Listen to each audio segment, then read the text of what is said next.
수많은 별들보다 빛나고 빛보다 더 찬란하신 예수 그리스도의 그 이름을, 영광을 우리가 바라보게 하시니 감사합니다. 이 자리에 있는 우리 모두가 마음으로도 생각으로도 눈으로도 삶으로도 그 주를 바라보게 하여 주시옵소서. 예수님 이름으로 기도드리옵나이다. 아멘. 아멘. 감사합니다. 오늘 말씀은 요한계시록 19장입니다.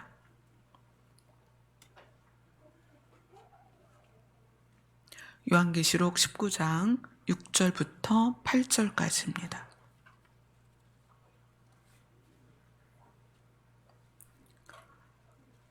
요한계시록 19장 6절부터 8절까지 다 같이 읽겠습니다. 시작. 또 내가 들으니 허다한 무리의 음성과도 같고 많은 물소리와도 같고 큰 우레소리와도 같은 소리로 이르되 할렐루야, 주 우리 하나님 곧 전능하신 이가 통치하시도다. 우리가 즐거워하고 크게 기뻐하며 그에게 영광을 돌리세. 어린 양의 혼인 기약이 이르렀고 그의 아내가 자신을 준비하였으므로 그에게 빛나고 깨끗한 세마포 옷을 입도록 하셨으니 이 세마포 옷은 성도들의 옳은 행실이로다 하더라. 아멘. 우리 교회는 예배의 형식이나 또는 교회에서 이루어지는 일들이 일반 교회하고는 좀 많이 다르죠. 그죠? 근데 제가 우리 교회 예배 중에 사실 주일 오후 3시에 하는 영혼을 살리는 기도회를 굉장히 중요하게 생각을 해요. 왜냐하면 예배는 받는 주체가 하나님이세요. 그러니까 우리는 드리는 입장이죠. 그래서 받는 하나님께서 뭘 가장 기뻐하실까 생각을 하면 우리의 찬양과 기도를 가장 기뻐하실 것 같아요. 근데 3시에서 5시까지 하는 영혼을 살리는 기도회가 반은 기도를 하고 반은 찬양을 해요. 근데 우리는 예배에 대해서 이렇게 생각을 하죠. 은혜를 받아야 되고 감동을 받아야 되고 말씀을 받아야 되고 이렇게 생각해요. 그런데 예배는 받는 주체가 하나님이세요. 우리는 누구다? 드리는 자다. 내가 제물이 되고 나를 드리는 거다. 그래서 오후 3시에 하는 영혼을 살리는 기도회가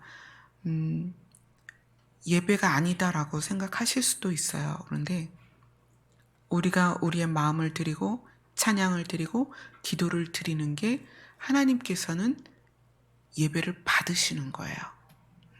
그래서 여러분들이 때로는 집에서 혼자 찬양하고 혼자 기도할 수 있죠. 근데 그것이 말씀이 빠지면 예배가 아닌 것처럼 느껴질 때가 있어요. 그런데 하나님이 받으시는 예배는 나를 드리는 거예요. 그래서 혹시 집에서 혼자 찬양하고 기도하더라도 그것이 하나님이 받으시는 예배가 됩니다. 아멘. 그래서 설교가 없다, 말씀이 없다, 이것이 크게 중요하진 않아요. 아멘. 여러분들이 기도할 때, 여러분들이 찬양할 때 하나님께서 여러분들 마음에 감동을 주시고 또 은혜를 주십니다. 말씀을 나누지 않거나 말씀을 듣지 않는 것은 예배가 아니다. 이렇게 생각은 안 하셨으면 좋겠습니다. 자, 우리는 주의 오심을 기다리는 세대로서 또 주의 오심을 기다리는 성도로서 오늘 굉장히 중요한 이야기가 계시록에 나오죠. 하나님께서 행하실 마지막 때의 모든 일들을 가르치시면서 천년 왕국이 시작되기 전에 요한계시록 19장에서 예수 그리스도의 아내들이 입을 옷에 대해서 이야기를 하고 있어요. 우리가 예수님이 신랑으로 오실 것을 기대하면서 우리의 신부 예복을 어떻게 준비할 것인가, 그것이 우리 신부들로서는 화두가 되죠. 결혼식을 한번 치러보신 분들은 평상시에 입지 않는 옷으로 신부의 옷을 입어요. 그래서 예식장에서는 수천 명이 모여도 신부는 눈에 딱 띄어요. 왜냐하면 하객으로 온 수천 명과 신부의 옷은 전혀 다릅니다. 근데 오늘 말씀이 어린 양의 혼인 기약이 이르렀다. 그리고 그 아내가 자신을 준비했다. 신부가 준비가 된 거예요. 그럼 이제 신부는 신부의 옷을 입어야 되죠. 근데 그 신부의 옷에 대해서 8절에 빛나고 깨끗한 세마포 옷을 입도록 허락하셔서 이 신부가 그 옷을 입는 거예요. 근데 그 신부가 입은 옷을 뭐라고 설명하냐면 이 세마포 옷은 성도들의 옳은 행실이로다, 이렇게 이야기를 해요. 성경에는 여러 가지 옷들이 나와요. 가장 먼저 등장하는 옷이라는 단어 자체가 가장 먼저 등장할 때가 창세기예요. 창세기 3장에 보면 하나님께서 아담과 하와가 에덴에서 쫓겨날 때 그에게 옷을 지어 입히시죠. 하나님이 직접 만들어 입히십니다. 그리고 나서 출애굽기에 가면 출애굽기 39장에서 하나님께서 명령하신 옷이 있어요. 그 옷은 뭐냐면 성막이 지어지고 그 성막에서 제사장으로 감당할 아론과 그의 아들들에게 아론을 위해서 거룩한 옷을 만들어라 명령을 하세요. 아담과 하와에게 하나님이 직접 짐승을 잡아서 가죽 옷을 입히셨고, 그 다음에 하나님이 명령하신 옷이 뭐냐면 거룩한 옷이에요. 누구가 입는? 아론이라는 제사장이 입어야 될 옷, 그 거룩한 옷을 입도록 하세요. 그리고 나서 로마서에 보면 또 어떤 옷이 나오냐면 예수 그리스도로 옷을 입어라, 이렇게 표현돼요. 이것은 하나님이 직접 옷이 되시겠다는 거예요. 아멘. 자, 하나님이 창세기에서는 가죽 옷을 사람에게 입히셨어요. 그 다음에 하나님께서 출애굽기 39장은 거의 출애굽기 마지막이거든요. 40장, 41장까지 있으니까 출애굽기 마지막에서 그 성막을 만드는 과정과 그 성소를 어떻게 해야 되는 것을 다 명령하시고, 그리고 하나님이 직접 거룩한 옷을 만들어라. 그리고 그 거룩한 옷을 아론에게 입혀라 라고 말씀하세요. 그리고 나서 율법의 세대를 지나고 하나님께서 율법으로서 우리가 거룩해지지 않는 것을 보고 하나님께서 자기 자신이 옷이 되어 오시는 거예요. 그래서 로마서에 보면 어떻게 해라? 그리스도로 옷을 입어라. 자, 그리고 나서 요한계시록에 오면 뭐에 대해서 계속 나오냐면 계시록 3장으로 갑니다. 요한계시록 3장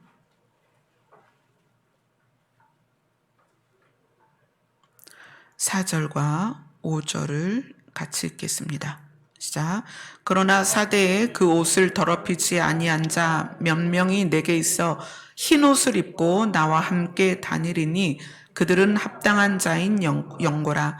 이기는 자는 이와 같이 흰 옷을 입을 것이요 내가 그 이름을 생명책에서 결코 지우지 아니하고 그 이름을 내 아버지 앞과 그의 천사들 앞에서 시인하리라.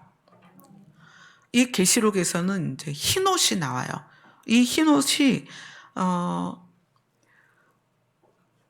이기는 자가 입는 흰 옷인데 이 흰 옷을 입은 사람은 생명책에서 결코 그 이름을 지우지 않을 것이다. 그리고 하나님 앞에서 그리고 그 천사들 앞에서 그 이름을 이야기할 거다, 시인할 거다, 이렇게 이야기를 해요. 자, 이 흰옷에 대해서는 계시록에 몇 번 나오죠. 계시록 3장 8절을 한번 계시록 3장 18절이요. 18절을 보겠습니다. 시작. 내가 너를 권하노니 내게서 불로 연단한 금을 사서 부요하게 하고 흰옷을 사서 입어 벌거벗은 수치를 보이지 않게 하고 안약을 사서 눈에 발라 보게 하라. 그는 여기에서의 흰옷은 수치를 가리는 흰옷이죠. 누가 그랬어요? 아담과 하와가 벗은 몸을 가리는 짐승의 가죽으로 만든 하나님이 직접 만들어 입힌 옷이었다는 거예요. 수치를 가리는 옷. 그러니까 하나님이 직접 만들어 주신 옷이 계시록에 와서는 흰 옷이다. 벌거벗은 수치를 보이지 않게 하는 옷이다. 또 아론이라는 사람이 그때 이스라엘 백성과 똑같은 사람이었기 때문에 그의 수치를 가려야만 제사장의 일을 할 수가 있었어요. 그래서 그에게 거룩한 옷을 입게 했던 거죠. 그리고 그 흰 옷이 계시록 7장에 다시 나옵니다. 계시록 7장 9절입니다. 같이 읽겠습니다. 시작. 이 일 후에 내가 보니 각 나라와 족속과 백성과 방언에서 아무도 능히 셀 수 없는 큰 무리가 나와 흰옷을 입고 손에 종려가지를 들고 보좌 앞과 어린 양 앞에 서서, 그리고 14절을 읽겠습니다. 시작. 내가 말하기를 내 주여 당신이 아시나이다 하니 그가 나에게 이르되 이는 큰 환난에서 나오는 자들인데 어린 양의 피에 그 옷을 씻어 희게 하였느니라. 아멘. 예수 그리스도의 피로 씻은 옷이 휘어져서 흰 옷이 되었고, 이 흰 옷을 입은 자들을 오늘 본문에서는 세마포를 입었다 이렇게 얘기하고, 이 세마포라는 옷의 특징이 옳은 행실이다 이렇게 얘기해요. 그래서 이제 그 19장을 요한계시록 19장 13절 14절을 보면 이제 예수님이 입은 옷과 성도가 입은 옷이 나와요. 예수님이 입은 옷은 요한계시록 19장 13절 14절을 같이 읽겠습니다. 시작. 또 그가 피 뿌린 옷을 입었는데 그 이름은 하나님의 말씀이라 칭하더라. 하늘에 있는 군대들이 희고 깨끗한 세마포 옷을 입고 백마를 타고 그를 따르더라. 예수님 자신이 피 뿌린 옷을 입었어요. 붉은 옷을 입으셨죠. 그리고 그 이름은 하나님의 말씀이라 이렇게 이야기를 해요. 그리고 하늘에 있는 군대가 예수 그리스도의 신부들이에요. 하늘에 있는 군대가 희고 깨끗한 세마포 옷을 입고 백마를 타고 예수 그리스도를 따라서 이 땅에 내려오고 그 다음에 천년왕국이 이루어지는 거죠. 그래서 천년왕국이 이루어지기 직전에 신부의 옷이 분명하게 표현이 됩니다.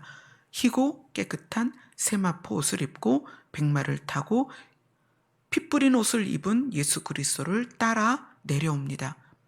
우리가 예수 그리스도의 신부로서 준비되기 위해서는 무엇을 입어야 된다? 세마포 옷을 입어야 된다.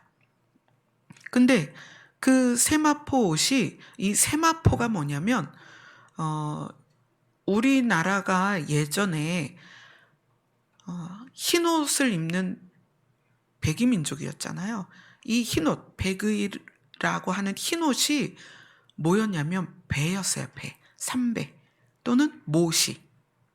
삼배나 모시를 여기서 세마포라고 표현을 해요. 그래서 우리가 백이민족인데 삼배와 모시가 우리 일상복이었다. 근데 여기서의 세마포도 삼배와 모시를 표현하는 거예요. 삼배와 모시의 이제 차이가 좀 있어요. 삼배는 대마의 줄기 안에 있는 섬유질이에요. 대마는 여러분도 잘 아는 대마초가 나오는 거죠. 그 줄기 안에 섬유질을 뽑아서 만든 게 대마예요. 이 대마 그것을 이제 배옷이다 이렇게 하는데 그것이 조금 거칠고요. 또 모시는 조금 더 부드럽죠. 광택도 나고 모시 옷이 배옷보다는 부드러워서 배옷은 이제 사실 배옷이 더 비싸긴 해요. 모시보다는. 근데 이 모시가 훨씬 더 부드러워요. 근데 이 모시는 저마의 줄기의 섬유질이에요. 그러니까 둘 다 마는 마인데 마의 종류가 좀 다르죠. 그래서 삼배와 모시를 이제 세마포다 이렇게 표현을 해요. 우리나라가 그것을 의복으로 입고 옛날에 살았다는 거는 좀 성경적으로 의미하는 바가 크죠. 근데 세마포 옷을 성도들의 옳은 행실이다 이렇게 얘기해요. 이 옳은 행실이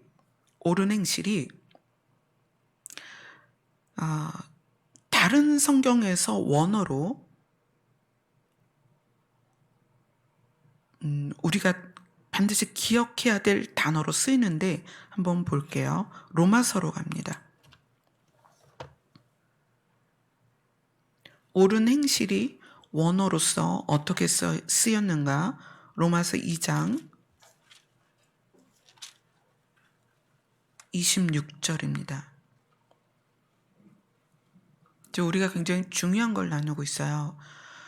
우리는 예수님의 신부가 돼야 되는데 신부가 입는 옷이 세마포 옷이다. 근데 그것이 옳은 행실이다. 근데 그 옳은 행실이 원어로 다른 성경에는 어떻게 나오냐면 로마서 2장 26절입니다.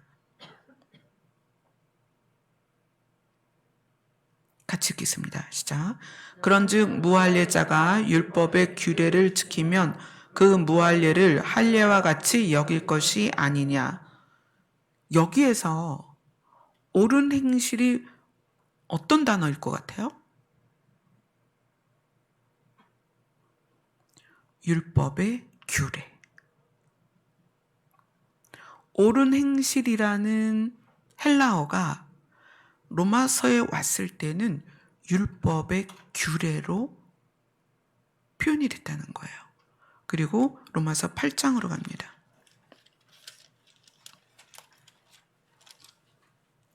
로마서 8장 4절입니다.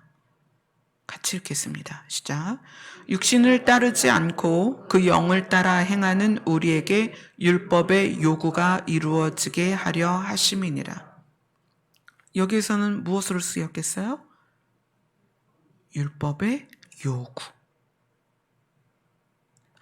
옳은 행실이라는 말이 헬라어로서 다른 신약 성경에서는 율법의 규례, 율법의 요구 이렇게 표현이 됐다는 거예요. 옳은 행실이. 근데 또 신기한 것은 세마포 옷에서의 이 세마포를 누가 썼냐면 그건 한번 볼게요. 출애굽기로 갑시다.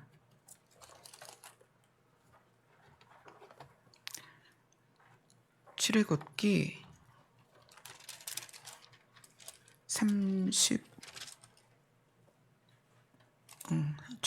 39장이요.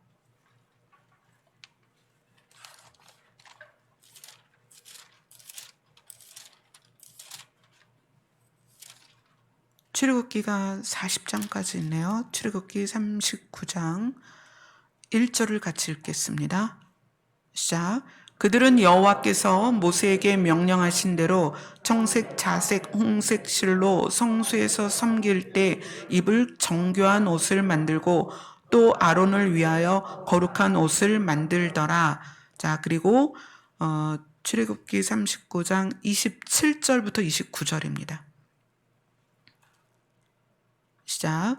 그들이 또 직조한 가는 배로 아론과 그의 아들들을 위하여 속옷을 찢고 세마포로 두건을 찢고 세마포로 빛난 관을 만들고 가는 배실로 짜서 세마포 속바지를 만들고 가는 배실과 청색, 자색, 홍색 실로 수노와 띠를 만들었으니 여호와께서 모세에게 명령하신 대로 하였더라. 자, 세마포가 삼배와 모시를 말한다. 그런데 삼배와 모시가 지금 어디에 쓰였냐면 제사장의 옷, 아론을 위한 거룩한 옷이 여러 겹이죠. 흉패도 있고 또 에봇도 있고 막 이제 여러 가지를 겉에다 입는데 가장 속에 수치를 가리는 속옷에 무엇을 썼다? 배를 썼다. 자, 한번 생각해 보세요. 하나님께서 수치를 가릴 옷으로서 아담과 하와에게 직접 동물을 잡아서 가죽옷을 입히셨어요. 그리고 나서 하나님께서 제사장의 수치를 가리기 위해서는 세마포로 속옷을 만들어 입히셨어요. 그죠? 그리고 신약에 와서 하나님이 직접 내려오셔서 우리의 수치를 가리셨어요. 그래서 그것을 그리스도로 옷을 입어라 이렇게 얘기를 했어요. 그것을 흐름을 따라서 계시록에 왔더니 이기는 자는 흰옷을 입어야 된다. 흰옷을 입은 자는 생명책에서 이름이 지워지지 않을 것이다. 그런데 예수 그리스도의 신부들의 입을 옷을 세마포 옷이다. 이렇게 쭉 연결을 해주고 계세요. 근데 그 세마포 옷이 내용이 옳은 행실이다. 그런데 다시 거꾸로 가면 그 세마포 배로 만든 옷을 입는 자가 누구였냐면 제사장이었다. 제사장은 무엇을?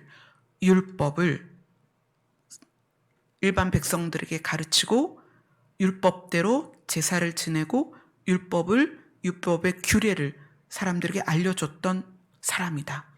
근데 지금 우리는 누구다? 왕 같은 제사장이다. 아멘. 자, 연결이 되세요? 우리는 왕 같은 제사장입니다. 우리가 제사장이에요. 그럼 우리의 수치를 가리기 위해서 우리 자신이 지금 뭘 입고 있어야 돼요? 세마포 속옷을 입고 있었어야 된다는 거예요. 세마포. 근데 그 세마포 옷을 입은 사람들이 아론과 아론의 아들들이에요. 그들이 무엇을 했다? 율법을 백성들에게 가르치고 제사를 지냈다. 그런데 옳은 행실이 무엇으로 로마서에서 해석이 됐다? 율법의 규례와 율법의 요구로 해석이 됐다. 그럼 창세기부터 계시록까지 요구가 똑같다는 거예요. 창세기부터 계시록까지 하나님의 요구는 뭐냐면 너희는 수치 가운데 있다. 왜냐하면 우리는 죄인이니까. 그러면 수치를 가려야 된다.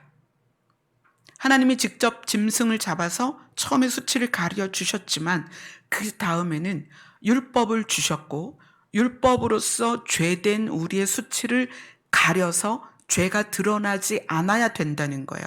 근데 그것이 안 되니까 하나님께서 직접 오셔서 그리스도로 우리를 옷을 입혀주셨어요. 그리고 우리에게 뭐라고 말씀하셨냐면 너희는 왕 같은 제사장이다. 그래서 우리는 아론과 같이 배로 짠 세마포 옷을 우리 안에 입으라는 거예요. 근데 그 세마포 옷이 뭐다? 옳은 행실이다. 율법의 규례와 율법의 요구다. 그러면 율법의 규례는 뭐고 율법의 요구는 뭐냐? 율법의 규례는 행동으로 드러나는 것. 율법의 요구는 내면이라는 거예요. 자, 율법의 요구가 뭐였을까요? 우리가 그때 같이 로마서 보면서 나눴었는데 율법의 요구는 죄를 짓지 않는 것과 하나님을 사랑하고 이웃을 사랑하는 거다.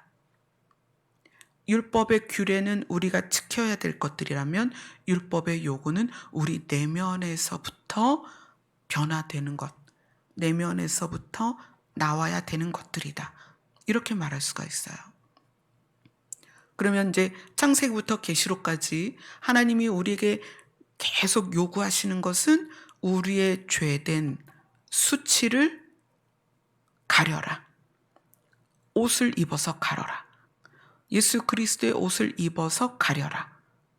근데 예수 그리스도의 옷을 입어서 가린다는 것은 우리 삶에서 옳은 행실로 드러나는데 그 옳은 행실이 율법의 규례와 율법의 요구다. 삶은 죄를 짓지 않는 것. 그리고 내면은 하나님을 사랑하고 이웃을 사랑하는 것이다. 아멘. 너무 기가 막히지 않아요, 성경이? 창세기부터 계시록까지 하나님은 우리에게 정말 그 일관성 있게 우리를 이끌어 가시는 거예요. 이랬다 저랬다 하시는 것도 아니고 시대에 따라서 이걸 요구했다 저걸 요구했다 그게 아니에요. 하나님은 일관성 있게 우리의 죄된 삶, 죄된 마음을 가려주길 원하시고 그것이 짐승의 옷이었고 짐승의 가죽이었고 그 다음엔 예수 그리스도를 직접 죽여서 피를 뿌려서 우리의 죄를 가려주신 거죠. 그리고 우리는 어떻게 율법의 규례와 율법의 요구를 드러내며 살아라 이렇게 말씀을 하시는 거예요.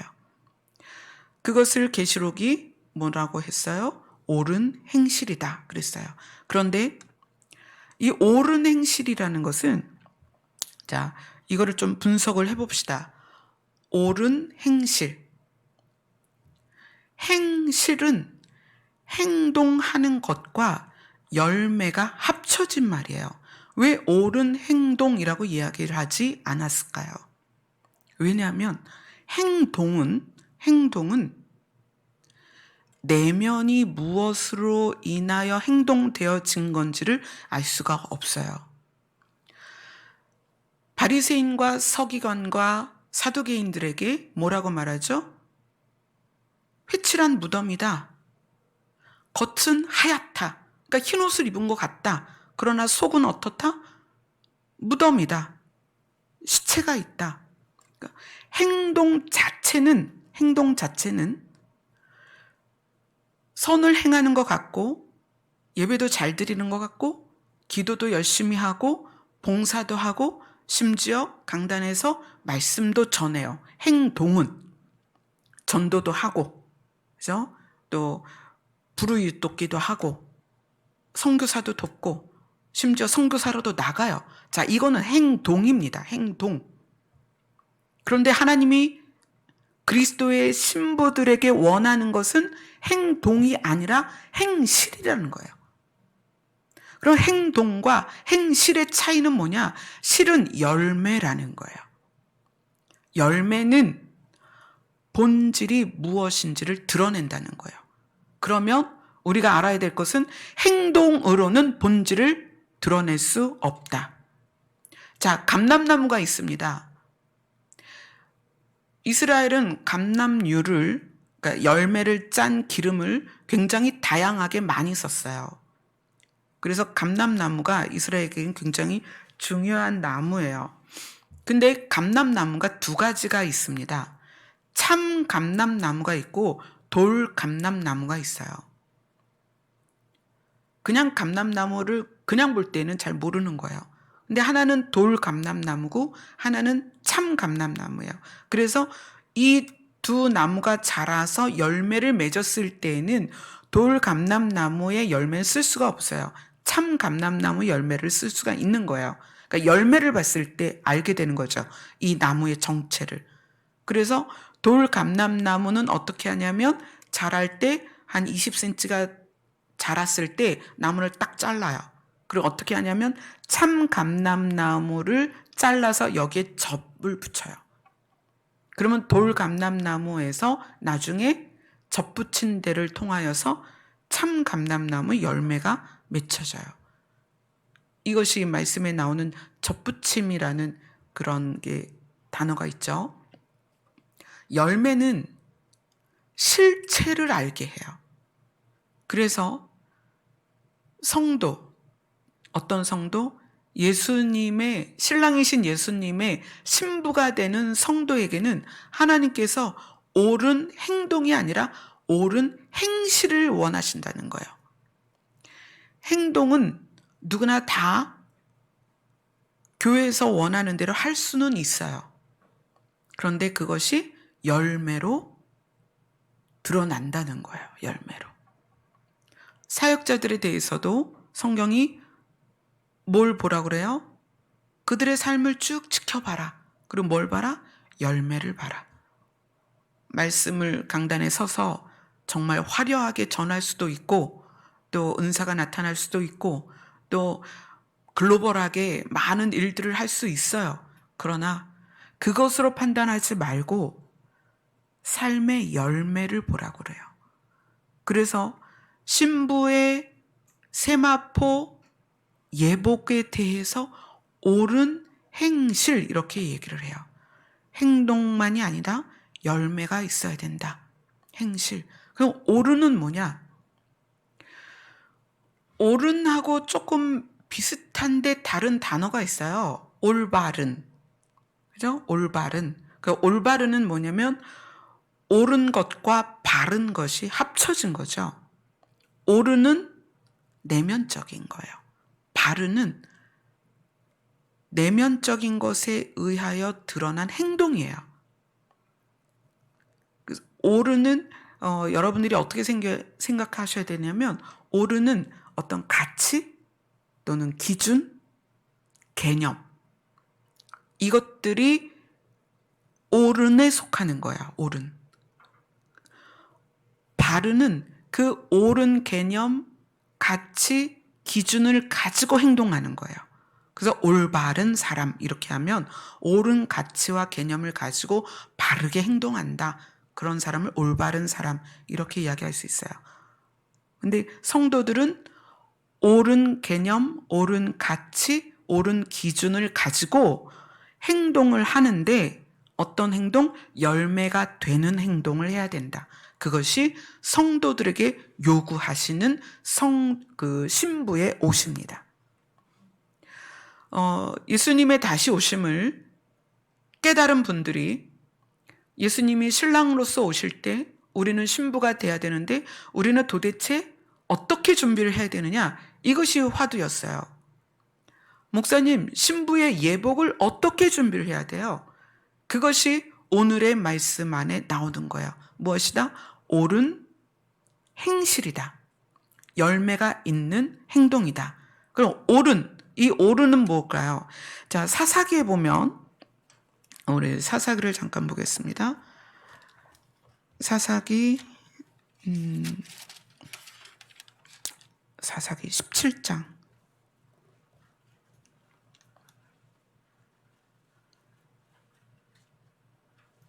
사사기 17장 6절 같이 읽겠습니다. 시작. 그때에는 이스라엘에 왕이 없었으므로 사람마다 자기 소견에 옳은 대로 행하였더라.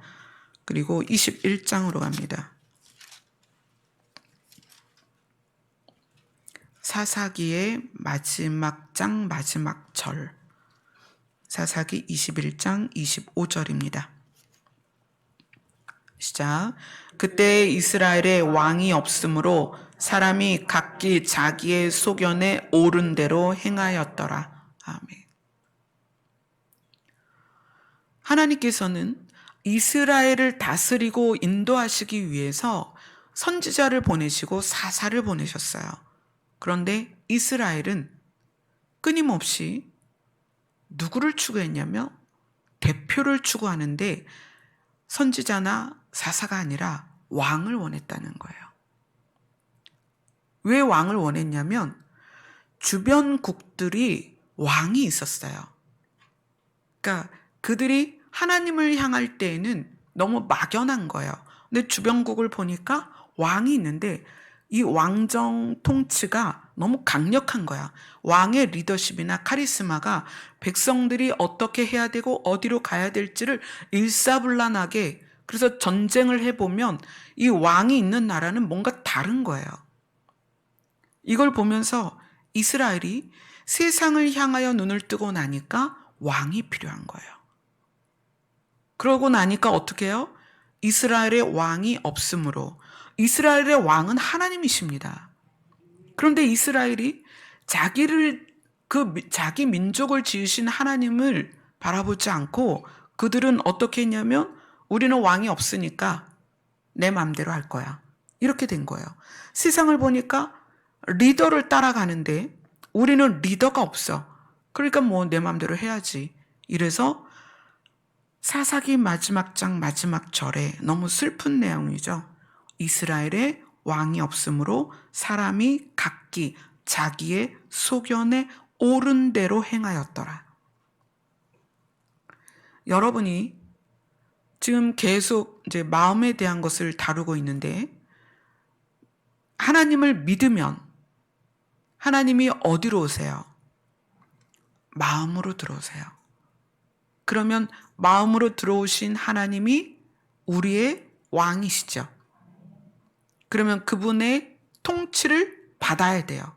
그런데 우리가 하나님을 마음에 두기 싫어하고, 이미 계신데도 불구하고 싫어하고 어떻게 자기의 소견에 옳은 대로 살고 있다는 거예요. 몸은 여전히 교회 나오고 몸은 여전히 신앙생활을 하는데 하나님이 우리의 왕이 되셨고 주인이 되셨어요. 왕이 누구예요? 주인이잖아요. 나라의 주인입니다. 우리 자신이 거룩한 나라잖아요. 그죠? 우리 자신이 거룩한 나라고 우리의 왕은 하나님이십니다. 그런데 우리가 왕의 통치를 싫어하고 왕이 이미 내 안에 계심에도 불구하고 우리는 왕의 명령이나 가르침을 따르는 것이 아니라 자기의 소견에 옳은 대로 행동을 하고 있다는 거예요. 자기의 소견에 옳은 대로 행동한다는 게 무엇이냐? 느낌, 경험, 지식을 따라가는 거예요. 감정을 쫓아가는 거예요. 이것이 자기의 소견입니다. 어떤 일이 있을 때 막 화가 나는 거, 억울한 거, 미운 거, 시기와 질투가 일어나는 이런 상태에서 우리는 이제 사람이다 보니까 이 수평적인 관계 안에서 그런 감정이 일어나요. 처음에 일어나는 감정을 가지고 누구에게 가야 돼요? 나의 왕에게 가야죠. 그리고 왕에게 어떻게 해야 돼요? 그걸 그 사실을 물어야 됩니다. 하나님, A와 만났는데 A가 이런 말을 했어요. 근데 너무 화가 났어요. 그래서 내가 이것을 가지고 얘를 때려야 될까요? 욕을 해야 될까요? 미워해야 될까요? 이랬을 때 우리 안에 계신 왕이 우리에게 무엇이라고 말씀하시는지를 여러분이 들으셔야 됩니다. 그런데 어떤 상황에 의해서 확 일어난 감정을 가지고 그대로 행동하면 이것은 왕이 없는 이스라엘처럼 자기의 소견에 옳은 대로 행동하는 거예요.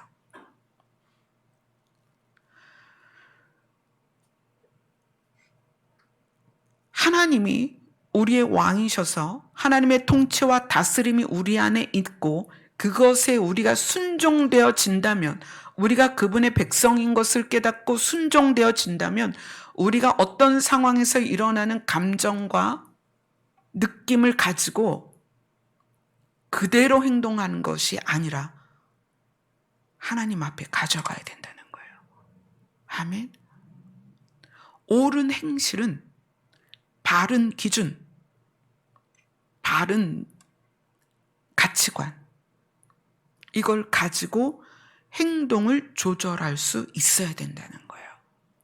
그것에 대해서 가장 잘 가르쳐 주고 있는 성경이 야고보서입니다. 야고보서를 한번 가보겠습니다.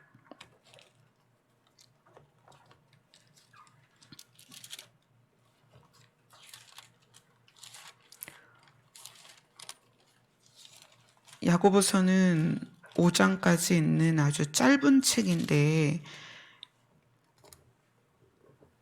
예수님의 동생이었던 야고보가 예수님의 자라는 상황을 함께 살았고, 그리고 예수님의 동생애를 함께 지내왔고, 예수님이 부활 승천하신 걸 다 보았습니다. 그러면 예수님의 동생인 야고보가 예수님을 통하여 깨달은 것 중에 가장 중요한 것을 편지로 쓰지 않았을까 하는 거예요.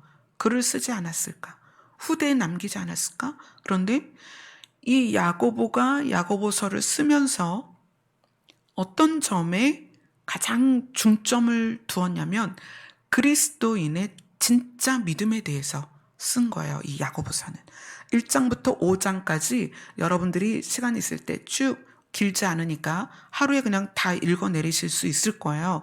야고보는 예수님의 동생 야고보는 그리스도인들의 진짜 믿음에 대해서 이야기를 하는데 어떤 것? 믿음의 근거에서 믿음이 있다면 진짜 실천적인 삶을 살아야 된다. 믿음이 있다면 진짜 실천적인 삶을 살아야 된다라는 것을 가르치기 위해서 야고보서를 썼단 말이에요. 이것이 신부들이 입어야 될 세마포 옷, 옳은 행실에 대해서 쭉 이야기한 거예요. 그래서 신부의 옷을 어떻게 준비해야 되는가 궁금하시다면은 이 야고보서를 계속 읽으세요. 이 야고보서에서 답이 있습니다. 우리는 신부들을 처음 익은 열매라고 말하죠. 자, 그것에서부터 시작을 해요. 야고보서 1장 18절입니다. 같이 읽겠습니다. 시작. 그가 그 피조물 중에 우리로 한 첫 열매가 되게 하시려고 자기의 뜻을 따라 진리의 말씀으로 우리를 낳으셨느니라. 우리를 어떻게 하려고? 첫 열매가 되게 하시려고. 피조물 중에 우리로 첫 열매가 되게 하시려고. 자기의 뜻을 따라서. 자기의 뜻은, 예수님의 뜻은 우리가 주님과 하나 되고 하나님과 하나 되어서 어떻게 되는 것? 산자들의 땅으로 가는 것, 하나님의 나라로 가는 것, 우리가 신부가 되는 것, 그게 예수님의 뜻이죠. 그 뜻을 위해서 진리의 말씀으로 우리를 낳았습니다. 뭐다? 우리가 진리의 말씀 안에 잉태되었다. 그래서 우리를 태어나게 했다. 그리고 나서 야고보서는 1장 21절부터 25절까지 같이 읽겠습니다. 시작. 그러므로 모든 더러운 것과 넘치는 악을 내버리고 너희 영혼을 능히 구원할 바 마음에 심어진 말씀을 온유함으로 받으라. 너희는 말씀을 행하는 자가 되고 듣기만 하여 자신을 속이는 자가 되지 말라. 누구든지 말씀을 듣고 행하지 아니하면 그는 거울로 자기의 생긴 얼굴을 보는 사람과 같아서 제 자신을 보고 가서 그 모습이 어떠했는지를 곧 잊어버리는 거니와 자유롭게 하는 온전한 율법을 들여다보고 있는 자는 듣고 잊어버리는 자가 아니요 실천하는 자니 이 사람은 그 행하는 일에 복을 받으리라.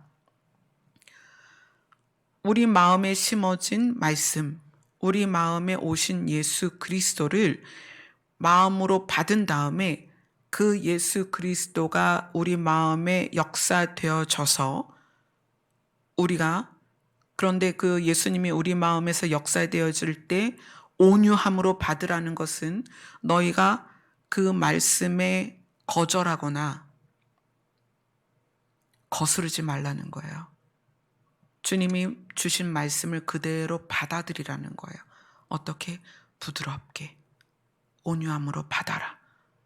그래서 거울을 보고 자기 모습을 잊어버리는 그런 바보 같은 사람이 되지 말고 말씀을 받은 다음에 그 말씀을 그대로 어떻게? 행하라는 거예요.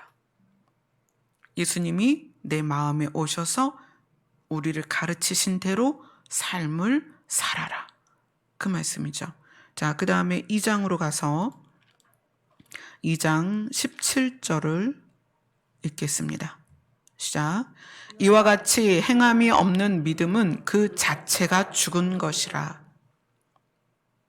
예수님을 믿어서 예수님이 내 안에 오셨는데 예수님이 하신 말씀이 도무지 따르기가 싫다. 여기서 행함은 교회를 다니는 것, 예배를 드리는 것, 목회하고 뭐 이런 게 아니에요. 교회에서 봉사하고 이게 아니에요. 예수님이 우리 마음에 심어지셔서 예수님이 우리에게 요구하시는 게 뭐예요? 율법의 요구입니다. 하나님을 사랑하고 내 이웃을 사랑하라는 거예요. 교회 다니고 봉사하고 헌신하는 그 문제가 아니에요. 행함이 없다는 것은 교회에 와서 사역을 하고 봉사하는 그 행함을 말하는 게 아니에요. 내 마음에 심어진 예수 그리스도가 우리에게 원하는 것, 율법의 요구를 행하라는 거예요. 그리고 야고보서 2장 26절입니다. 같이 읽습니다. 시작. 영혼 없는 몸이 죽은 것 같이 행함이 없는 믿음은 죽은 것이니라. 아멘. 자, 여기에서 야고보가 이제 행함에 대해서 이야기를 했다면 그 다음엔 행실, 행함과 열매 이렇게 제가 구분을 해드렸잖아요. 그래서 이제 3장은 열매에 대해서 이야기를 하는 거예요. 3장 13절입니다. 시작. 너희 중에 지혜와 총명이 있는 자가 누구냐? 그는 선행으로 말미암아 지혜의 온유함으로 그 행함을 보일지니라. 행함을 보여라. 행함을 보여라. 그것이 어떻게 나타나냐면 16절부터 18절까지입니다. 시작. 시기와 다툼이 있는 곳에는 혼란과 모든 악한 일이 있음이라. 오직 위로부터 난 지혜는 첫째 성결하고 다음에 화평하고 관용하고 양순하며 긍휼과 선한 열매가 가득하고 편견과 거짓이 없나니 화평하게 하는 자들은 화평으로 심어 의의 열매를 거두느니라. 시기와 다툼은 내 안에 이 마음이 예수 그리스도의 가르침을 받아들이지 않은 상태예요. 그래서 수평적인 관계에서 시기심이 나는 거죠. 욕심이 없으면 시기심이 없습니다. 욕심이 있는 거예요. 그러니까 시기심이 생겨서 시기를 하고 시기가 나니까 결국 관계 안에서 다툼이 있을 수밖에 없는 거예요. 욕심 때문에 또 다투게 되죠. 이것은 이 시기와 다툼이 있는 곳에는 혼란과 모든 악한 일이 있다. 내 안에 시기가 있고 누군가의 다툼이 있다면 내 안에 혼란과 모든 악한 일이 있다는 거예요. 하나님께로부터 온 지혜는, 하나님께로부터 난 지혜는 첫 번째 성결하다. 뭐죠? 깨끗하다. 더럽혀지지 않았다. 무엇으로? 세상 것으로. 무엇으로? 악한 것으로. 그 다음에 화평하고 관계 안에 다툼이 없다는 거예요. 내가 세상의 것으로 더럽히지 않으면 예수 그리스도의 가르침을 온유함으로 받으면 화평하고 그 다음에 관용하고 남들에게 배려하고 양순하고 내가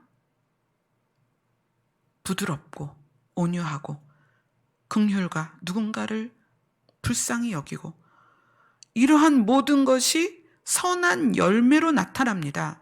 자, 선이 뭐죠? 하나님께 연합된 거예요. 선한 열매라는 것은 나로 인하여 나도 하나님과 연합이 되지만 나로 인하여 타인이 하나님과 연합되도록 하는 것입니다. 선한 일을 시작하셨다 이렇게 성경이 나오죠. 선한 일이 무엇일까요? 하나님이 하신 선한 일은 사람들이 하나님께로 와서 생명을 얻고 살아나는 것이 선한 일입니다. 선한 일을 하나님이 시작하셨고 그것을 우리가 받아들여서 내 안에서 그것이 드러나면 내가 선한 열매를 맺는 거예요. 아멘. 선한 열매가 가득한 사람은 편견과 거짓이 없습니다. 그리고 화평하게 하는 자들은 화평으로 심어 의의 열매를 거둔다. 의의 열매, 옳은 열매를 걷는 거죠. 옳은 열매, 뭐죠? 옳은 행실, 구원입니다. 구원이 이루어지는 거예요. 예수 그리스도가 그렇게 우리에게 원하시는 의, 하나님의 공의가 뭐죠? 하나님을 믿는 자는 구원을 받는다. 누구든지. 어떤 조건도 없습니다. 재물이나 지식이나 어떤 조건도 없어요. 집안도 안 보세요. 조건이 없어요. 공의는 누구든지 하나님을 믿으면, 그래서 내 안에 예수 그리스도를 받아들이면 구원을 받는다. 그런데 그 예수님을 받아들인다는 것이 이렇게 스펙트럼처럼 쫙 펼쳐보면 그게 뭐냐면, 예수님을 받아들여서 온유함으로 그 말씀을 내가 마음으로 받아서 삶으로 실천해 내는 것, 그것이 믿음이다. 어떤 믿음? 진짜 믿음이다. 아멘.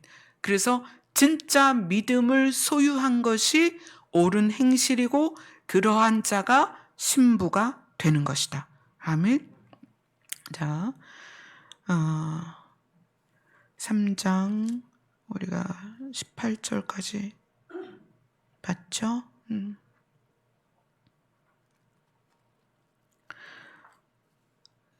4장 13절부터 17절까지 보겠습니다. 시작. 들으라, 너희 중에 말하기를 오늘이나 내일이나 우리가 어떤 도시에 가서 거기서 1년을 머물며 장사하여 이익을 보리라 하는 자들아, 내일 일을 너희가 알지 못하는도다. 너희 생명이 무엇이냐? 너희는 잠깐 보이다가 없어지는 안개니라. 너희가 도리어 말하기를 주의 뜻이면 우리가 살기도 하고 이것이나 저것을 하리라 할 것이거늘 이제도 너희가 허탄한 자랑을 하니 그러한 자랑은 다 악한 것이라. 그러므로 사람이 선을 행할 줄 알고도 행하지 아니하면 죄니라. 이 말씀은 옳은 행실에 집중되지 않고 먹고 사는 것에 집중되어진 사람들을 말하는 거예요. 세상은 먹고 사는 것에 집중되어 있습니다. 그런데 예수 그리스도를 마음으로 받아들인 사람이 예수 그리스도께서 우리에게 요구하시는 율법의 요구를 열매로서 드러나도록 살려고 노력하지 않고 먹고 사는 것에 초점이 맞춰진 거예요. 물론 우리가 먹고 사는 일을 해야 돼요. 학생은 공부 열심히 해야 되고, 여러분 직장 열심히 다니고, 또 각자의 역할들을 잘 해야 됩니다. 그런데 그것이 목적이어서 어떻게 하냐면, 주의 뜻이면 하나님의 뜻을 어디에 적용시키는 거예요? 먹고 사는 거에 적용시키는 거예요. 야, 하나님 뜻이면 내가 이 사업하면 잘 될 수도 있어. 하나님의 뜻이면 우리가 이익을 얼마나 얻을 거야. 이렇게 산다는 거예요. 지금 야고보는 진짜 믿음을 지금 말하고 있는 거잖아요. 진짜 믿음. 우리가 교회에서 기도하는 이유와 예배드리는 이유와 또 목회자들을 찾아다니면서 예언을 받고 하는 이유가 야고보가 지금 예리하게 지적하는 거예요. 너희들이 먹고 사는 것을 위해서 주의 이름을 끌어오지 말라는 거예요. 너희가 최선을 다하고 열심히 살면 먹고 살 수 있어. 너희는 그것 이전에 무엇에 집중해야 되느냐? 진짜 믿음을 위해서 집중을 하라는 거예요. 사람이 선을 행할 줄 알고도 행하지 아니하면 죄니라. 이 선이 도덕적이고 윤리적인 것을 포함하긴 하지만 진짜는 뭐냐면 하나님과 연합하는 것입니다. 아멘. 하나님과 연합하는 것에 대해서 알고 하나님이 내 안에 오셔서 내 안에 계심에도 불구하고 하나님과 연합하지 않으면 무엇이다? 죄다. 이 야고보가 예수 그리스도의 동생으로서 예수님이 부활하신 상황까지 그 일생을 지켜보고 내린 결론이 이 야고보서라는 거예요.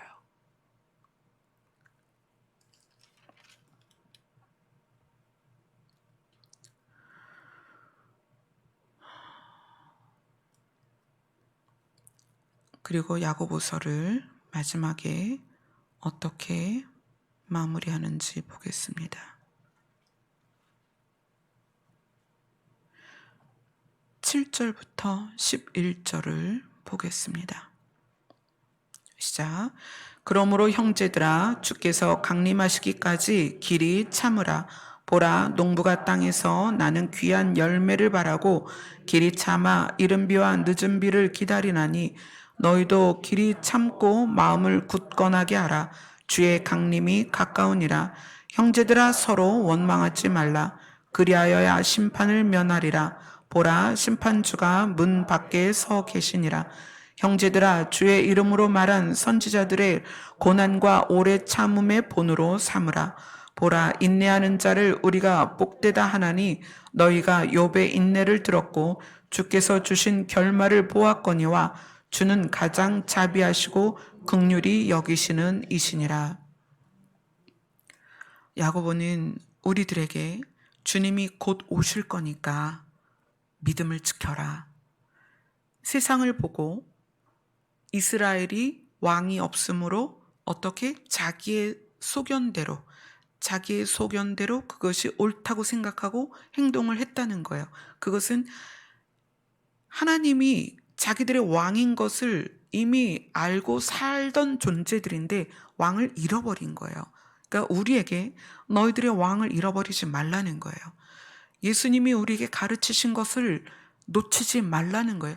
인내하라는 것은 주님 오실 때까지 주의 말씀과 주의 선하신 뜻을 잃어버리지 말라는 거예요.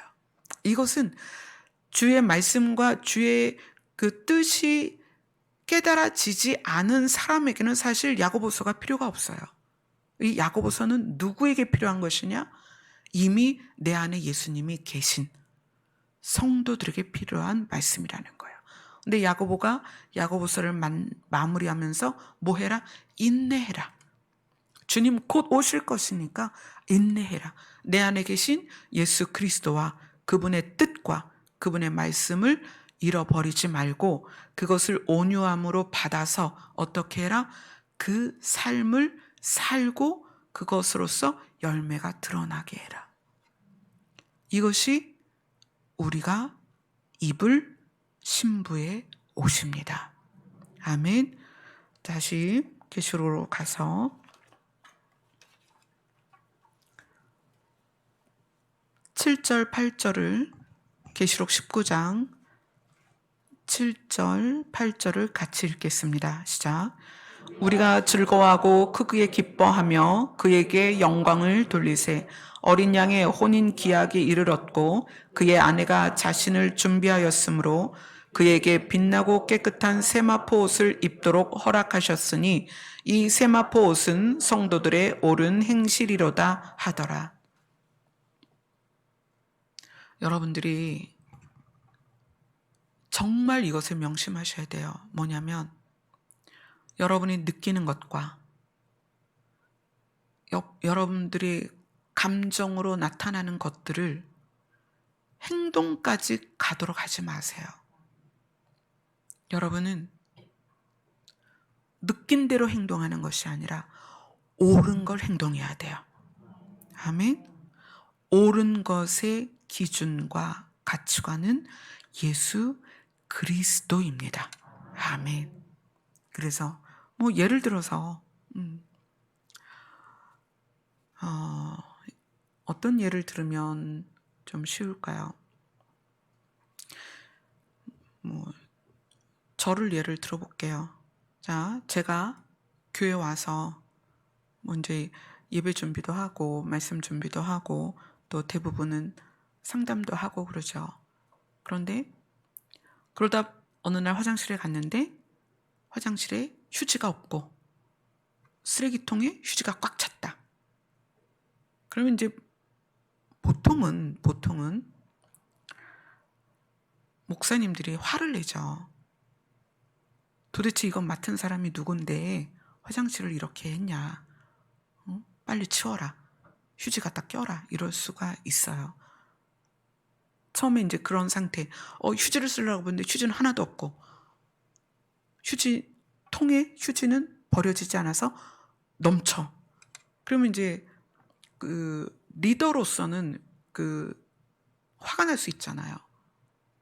그래서 그걸 감정적으로 그렇게 행동할 수 있죠. 그러나 그것을 예수 그리스도 앞에서 보면 목회자가 가서 휴지를 갖다가 끼우면 되죠. 휴지통을 비우면 되고요. 이거는 아주 간단한 예예요. 형제 간에 형하고 동생이 있는데 동생은 늘 어지럽히고 동생은 늘 아무것도 안 해요. 근데 형은 그걸 맨날 한단 말이에요. 치우기도 하고 정리도 하고. 착한 분들이 내면이 굉장히 힘들어요. 왜 힘드냐면 자기는 성향이 착해. 그래서 어떤 사람들의 부탁을 잘 들어줘. 여기 착한 분들 많죠? 교회 오시는 분들 착한 분들이 많아요. 그런데 내면이 행복하지 않아요. 착한 사람이 왜 행복하지 않을까요? 착한 사람들이 남의 요구를 잘 들어주고 솔선수범하고 희생해요. 사실 저는 그렇게 착한 사람은 아닌데 성향이 그랬어요. 남의 요구를 거절을 못해요. 부탁을 거절을 못해요. 그리고 뭐든지 몸을 사리지 않고 먼저 해요. 남들이 50만큼 하면 저는 한 70은 해요. 어쩔 때는 100하고 100을 해놓고 막 몸져 누워요. 근데 그 상황이 또 오면 또 그렇게 해요. 근데 그러면 이제 남들이 볼 때 쟨 정말 착해, 성실해 그렇게 얘기하죠. 칭찬받아요. 근데 마음은 늘 힘들어요. 마음이 행복하지 않다는 거예요. 도덕적으로나 윤리적으로 선을 행하는데 왜 마음이 행복하지 않은가? 이게 옳음에서 시작하지 않아서 그래요. 내가 기질대로는 했는데 내가 착한 기질이 있고 아니면 남보다 뭔가 열심히 하는 기질이 있어서 열심히 했는데 이것이 기질대로는 했지만 내 안에서 이것을 옳다라고 느끼지 않고 내 기질대로 했단 말이에요. 그리고 내 속은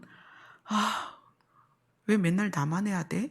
이런 생각이 있다는 거예요. 왜 나만 희생해야 돼? 왜 쟤는 안 해?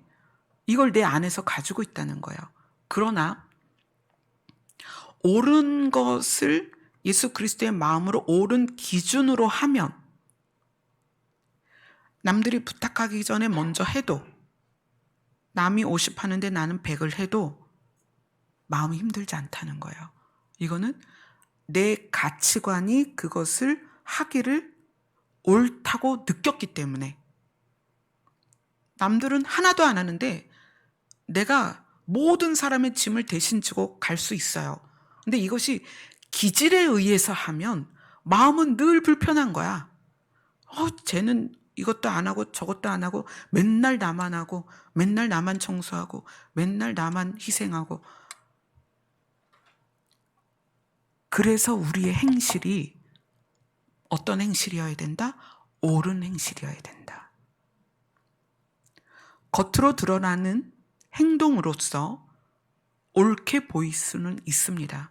그러나 내면에서 옳은 행동이 되어야 된다는 거예요. 제가 시댁에서도 그렇고 친정에서도 그렇고 이렇게 짐을 많이 지는 편이에요. 많이. 그런데 하나도 행복하지 않았어요. 너무 힘들었어요. 시집 가자마자 당뇨 합병증으로 대소변을 받아내야 되는 시어머니를 오남매 막내인 제가 29에 대소변을 받아냈단 말이에요.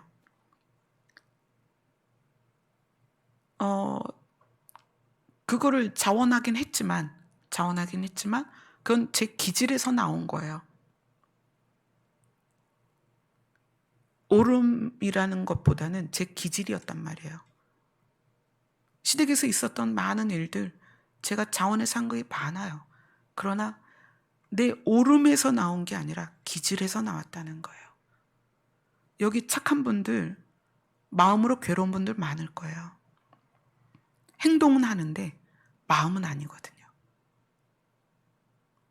그런데 여러분들이 하는 모든 것들에 대해서 희생하고 먼저 하고 거절하지 않고 도와주는 이것들이 하나님께서 이것을 옳게 여기시는구나. 그럼 나는 옳은 걸 해야지. 이렇게 하셔야 된다는 거예요. 그러면 시기도 질투도 원망도 없다는 거예요. 시기 질투가 나중에 꼭 원망으로 가요. 왜냐하면 비교해서 시기가 나오는 거잖아요. 그럼 내가 시기를 한다는 건 이미 진 거야. 제가 더 좋은 거거든. 그러면 이 원망이 나를 향해서, 부모를 향해서, 환경을 향해서 여러 군데로 원망이 가는 거예요. 착한 여러분들이 한번 생각해 보세요. 내가 이것을 옳다고 행했는지, 내 기질대로 행했는지. 기질대로 한 사람들은 늘 마음이 어려워요. 불행해요. 행복하지 않습니다. 그렇다면 이제 바꾸셔야 돼요. 이게 옳은 거라 하는 거야. 누가 뭐라 해도. 옳은 일을 하면 거기에는 보람이 있습니다. 옳은 일을 하는 것은 하나님이 아십니다. 아멘. 그래서 저는 여러분들이 특히 교회에서 착한 분들, 마음이 지옥 같은 상황이 자주 옵니다. 그래서 이것이 좀 해결됐으면 좋겠어요. 성도들의 옷은 옳은 행실이다. 아멘. 그래서 우리가 예수님 오실 때까지 우리의 수치를 가릴 세마포, 흰옷, 옳은 옷을 벗지 말고, 야고보가 말하죠. 인내하라는 거야. 예수님 곧 오시니까 인내해라. 이 옷을 벗지 말고 이 세마포 옷을 끝까지 입고 계시는 여러분들 되시기를 소원합니다. 아멘. 기도하겠습니다.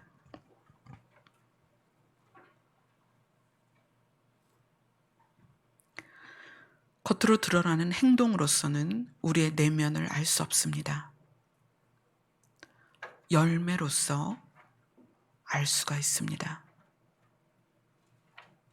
이제부터 주님 오실 때까지 우리의 삶이 옳은 행실로 드러날 수 있게 하여 주시옵시고, 이것이 우리의 힘으로 되지 않습니다. 우리 안에 계신 주님께서 우리의 마음을 가르치시고 만지시고 도와주시옵소서. 예수님 이름으로 기도드리옵나이다. 아멘. 예수님을 따르는 옳은 행실의 삶을 살아가는 저와 여러분에게 예비되어 있는 것은 저 하늘나라인 줄로 믿습니다. 아멘.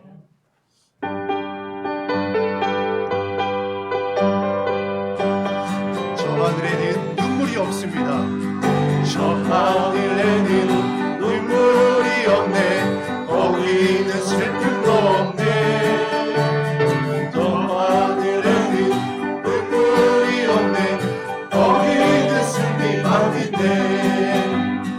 고통은 모두 다 사라져버리고 영광만 가득하겠네. 우리의 주님과 함께 있을 때 영원한 기쁨 넘치죠. 저 하늘에는 눈물이 없네. 거기는 기쁨 넘치네. 아멘. 눈물이 없네. 거기는 찬송 넘치네. 세상의 근심은 사라져버리고 영광만 가득하겠네. 우리의 주님과 다 함께 있을 때 영원한 기쁨 넘치네. 저 하늘에는 눈물이 없네. 거기는 즐거움인데. 저 하늘에는 눈물이 없네. 거기는 사랑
인도하신 주님도 거룩한 그 집에 계시니 우리도 이 세상 떠날 때 주님과 영원히 살겠네.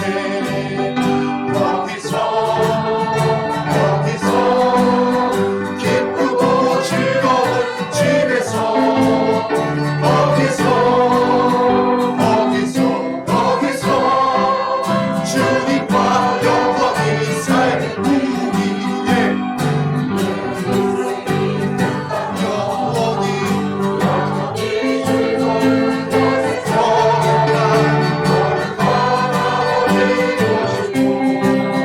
기쁘고 즐겁게 살겠네. 아멘. 거기서 기쁘고 즐거운 집에서 영원히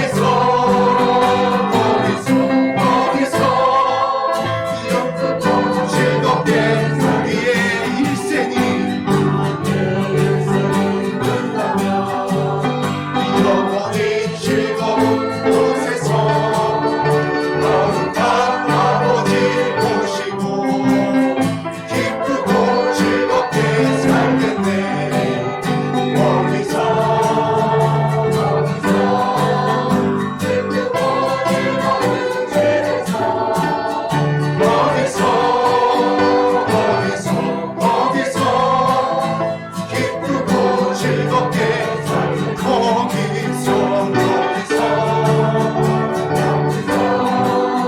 기쁘고 즐거운 집에서 거기서 기쁘고 즐겁게 살겠네. 할렐루야. 영광의 날을 허락하신 하나님께 박수로 한번 올려드리겠습니다.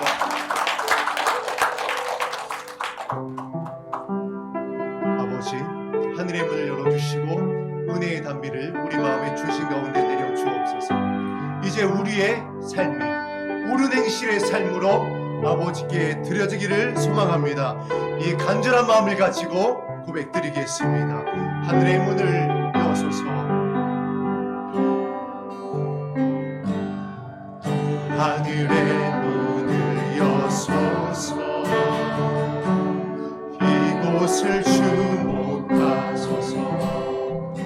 주를 향한 노래가 꺼지지 않으니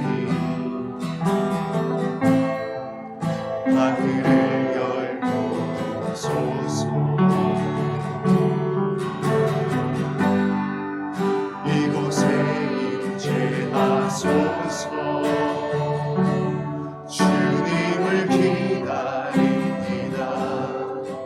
기도의 향기가 하늘에 닿으니 주여 임재하여 주소서. 이곳에 오셔서 이곳에 앉으소서. 이곳에서 드리는 예배를 받으소서.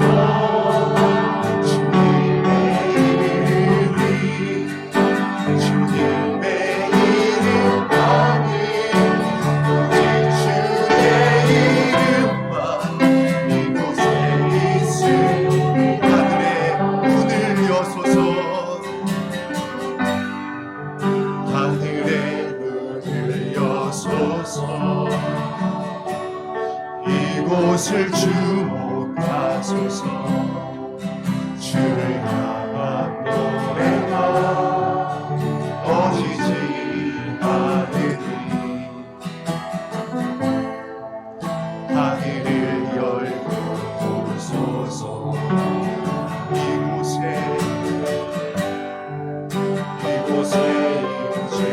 임재하소서. 주님을 기다립니다. 기도의 향기가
예수님이 신랑으로서 준비되어지시고 신부를 데리러 오실 때 신부의 조건은 죄의 수치를 세마포로 가린 성도들입니다.